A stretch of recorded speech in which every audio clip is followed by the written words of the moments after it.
білмеймін, сізде мемлекеттік тіл жоқ, иә, Байхановтың мекемесінде? Бар. Сіз неге маған автоматтық түрде Ресей Федерациясының тілінде бердіңіз? Мінекей мынау Байхановтың несі, әкімшілігі, қалалық әкімшілік. Мыналар маған кезінде қызмет көрсетпеген, жаңа мына видеода бар, мына бір әйел. Қазір да күліп кететін кіреп тұр, қазақша сөйлегенмен. Енді мінекей Байханов қазақ тілін сатқан. Мемлекетін сатқан, мемлекеттің бірінші рәмізі, өйткені қазақ тілі, ұлтын сатқан. Мінекей, тек қана Ресей Федерациясының тілінде. Деревослық, қараңыздар. Мынау Байханов, қала әкімдігі. Осыдан талон алдым, әлеуметтік. Неге? Автоматтық түрде тек қана Ресей Федерациясының. Байхановтың бұйрығы бар ма? Тек қана Ресей Федерациясының тілінде беріңіздер деген. Сіздің құлдық санаңыз сонда, иә?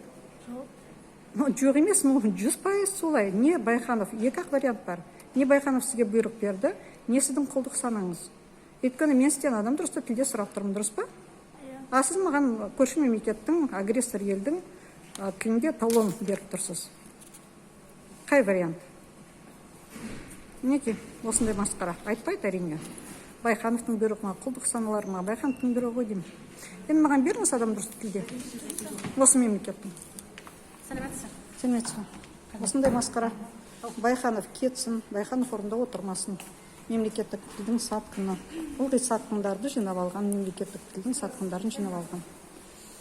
Мен басқаша айта алмаймын. 100 жыл қаншама ол қалада істеді, екінші орындарда. Неге дерево услуг? Но неге дерево услуг? Оны білмеймін оны. Мынаны кім жауап береді? Бәрі де дерево услуг, неге қараңыздар. Қазақ тілін енді жасап қойған түрі. Дерево услуг. Мүгедектерді бір ғана не? Сосын күтіңіз, шақыру несін, время. Орыс тілінде, тек қана орыс тілінде. Неге? Мемлекеттік тілді сатқыны Байханов орнынан кетсін.